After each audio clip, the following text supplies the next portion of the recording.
Setelah Perang Dunia Pertama berakhir, terjadilah krisis keuangan terbesar di dunia. Semenjak saat itu, sistem keuangan, sistem perbankan, bursa saham mengalami perbaikan-perbaikan yang sangat berbeda jauh dari sebelumnya. Perang dan resesi ekonomi membuat pembaharuan di dunia keuangan adalah imbas positifnya. Kita pasti setuju bahwa pressure atau tekanan dalam hukum fisika merubah karbon menjadi berlian. Intinya adalah adanya tekanan. Benda tak bernilai seperti karbon ditekan di pressure jadi benda paling bernilai sedunia yang namanya berlian. Jadi tekanan jangan pernah ditakuti, masalah jangan pernah ditakuti, semuanya harus dihadapi. Tekanan Perang Dunia menghancurkan seluruh dunia, namun sejak selesai Perang Dunia Kedua, kecepatan pembangunan teknologi ada dalam kecepatan penuh yang membuat dunia seperti saat ini sangat maju dibandingkan 100 tahun yang lalu. Kemajuan umat manusia dalam 5.000 tahun dicapai hanya dalam 100 tahun. Sejak Perang Dunia Kedua juga ada New World Order yang bercita-cita mulia untuk tidak ada lagi Perang Dunia Ketiga, ingin membuat dunia damai. Dan New World Order tadi di bawah kendali negara pemenang Perang Dunia Kedua, yaitu Amerika dan sekutunya.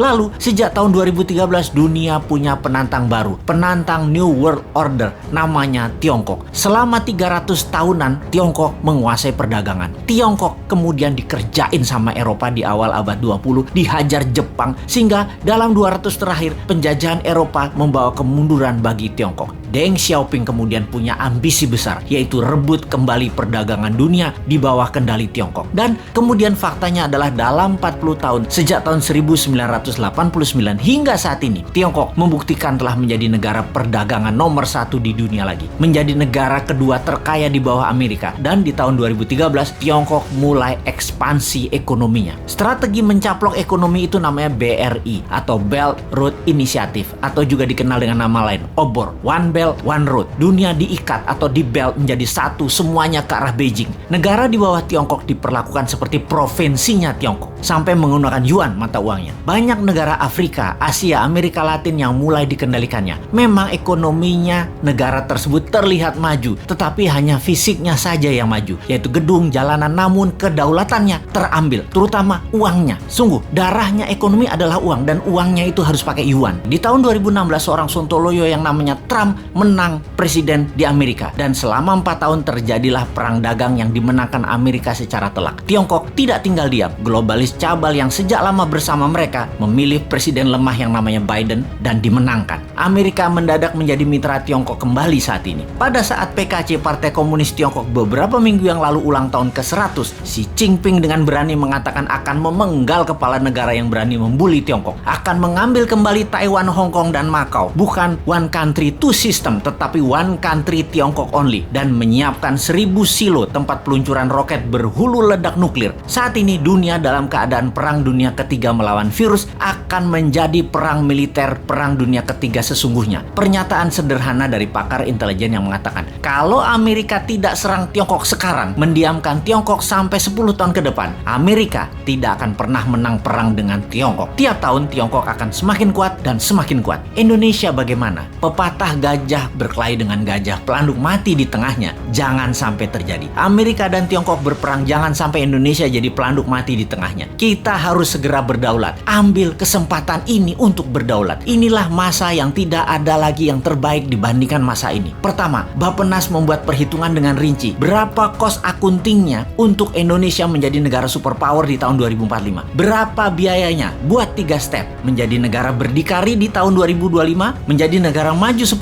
tahun kemudian dengan dasa chip hingga tahun 2035, dan menjadi negara superpower di tahun 2045. Step pertama adalah menjadikan Indonesia negara berdikari, mampu berdiri di atas kaki sendiri hingga tahun 2025. Memerlukan uang katakanlah 6.000 triliun, yang 50%-nya untuk UKM ekspor dan ketahanan pangan. Sisanya untuk kesehatan dan sarana tempat tinggal serta jalanan distribusi. Kita printing rupiah biru, rupiah baru yang masa berlakunya 10 tahun. Dalam 6 bulan ini sampai akhir tahun 2021, hitung rinci dan gelontorkan mulai awal tahun 2022 dengan kecepatan penuh dan secepatnya kepada UKM-UKM. Lihat hasilnya bagaimana strategi New Mind ini akan menghasilkan karya, yaitu Indonesia negara superpower.